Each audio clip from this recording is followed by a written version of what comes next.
Почитуваме. Велат дека на 20 години светот ни е на длан, дека енергијата што ја носиме може да помести планини. Но ако денес ги прашате младите што планираат по нивното дипломирање, повеќето од нив нема да ви кажат сакам да променам нешто тука. Ќе ви кажат сакам да заменам.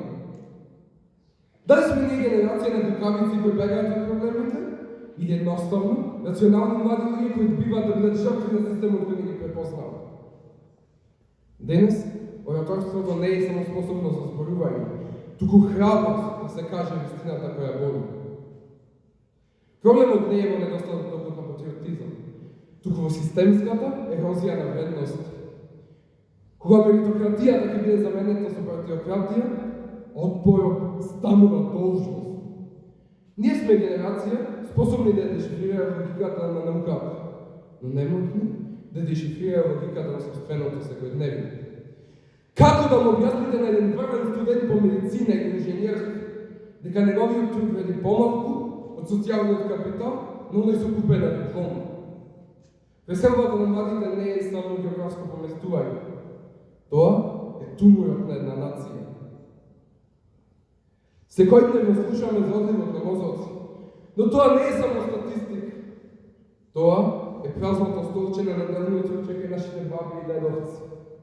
Тоа е и празната клупа во врковите во кои израснат.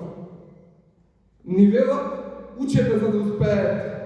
И ние учиме, за на крај да се сретнеме со зидот на реалност. Дали успехот на еден млад човек се мери според неговиот индекс или според тоа кого познава? Е тука некаде се раѓа нашиот најголем пораз. Отпорот станува диво. Тој се пакува во куфер од 20 килограми и купува билет во еден правец. И додека го затворам тој куфер, најтешкиот поглед не е оној кон институциите кои ме разочарава. Поглед на мајка. Таа ќе ми испрати со присилна наследка во очите, додека во очите се гледа секој страх, додека во очите се гледа страхот на секој еден не отиде во оваа земја. Дека нејзиното дете ќе стане гостин во собствениот дом. Таа ќе го чува мојот повратен билет во фиоката и ќе ги брои деновите до секој следно видување. Но и ќе се моли таму некаде да ме почитуваат повеќе, отколку што ме почитувале тука. Зар не е најголема трагедија тоа што нашите мајки повеќе не сакаат да сме следни тука, туку успешни страници? Моето zanimување не е предавство. Предавство е да останеш тука и да молчиш, додека просечноста вреде се изразход на оваа нација.